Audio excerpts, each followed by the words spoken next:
தமிழகத்தில் புதிய ஆட்சி பொறுப்பேற்று 1 மாதம் நிறைவடைந்துள்ள நிலையில் அரசின் செயல்பாடுகள் குறித்த திருநெல்வேலி மாவட்ட மக்களின் கருத்துக்களை தற்போது கேட்கலாம்.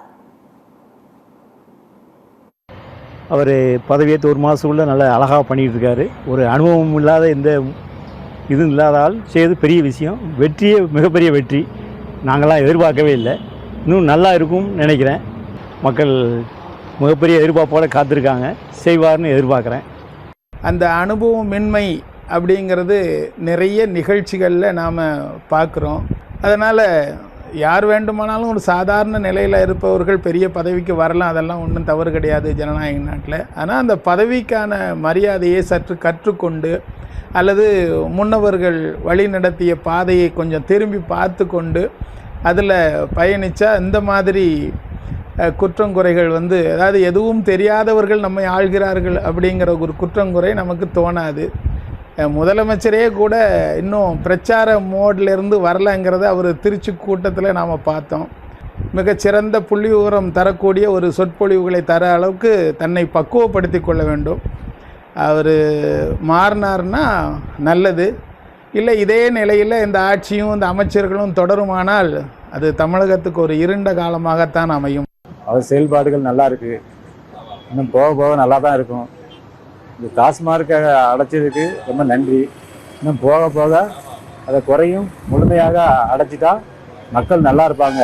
பெண்கள் ரொம்ப பாதிக்கப்படுறாங்க அதனால் இந்த டாஸ்மார்க்கை ஃபுல்லாக ஒழிச்சிட்டாக்கி ரொம்ப நல்லது ஐயா. திராவிட ஆட்சிகளுக்கு மாற்றுன்னு சொல்லி தான் ஆட்சிக்கு வந்தாப்புல. இப்போ வந்த பிறகு அதே இதை தான் ஓடிட்டுருக்க மாதிரியே தோணுது. சாராய கடையில் 700 கடையில் மூடியிருக்காங்க. ஆனால் அந்த கஞ்சா புழக்கமோ இன்னும் வேறு கட்டுக்குள்ளே இல்லை. அது போக தினசரி ஒரு கொள்ளை நடந்துக்கிட்டே இருக்குது. காவல்துறையை கையில் வச்சுருக்க முதல்வர் இதெல்லாம் சிறப்பு கவனம் கொண்டு இரும்பு கரம் கொண்டு இதெல்லாம் கட்டுப்படுத்தினா தான் அடுத்து ஆட்சியில் நீண்ட காலம் அவங்க பயணம் பண்ண முடியும். இந்த கனிம வள கொள்ளைன்னு எடுத்துக்கிட்டால் திருநெல்வேலி மாவட்டத்தில் தான் அதிகம். அதில் 100க்கு 5% கூட அதில் அந்த அள்ளிகள் கோரியில் நிப்பாட்டலை. இன்னை வரைக்கும் தொடர்ந்து அது செயல்பட்டுக்கிட்டு தான் இருக்குது.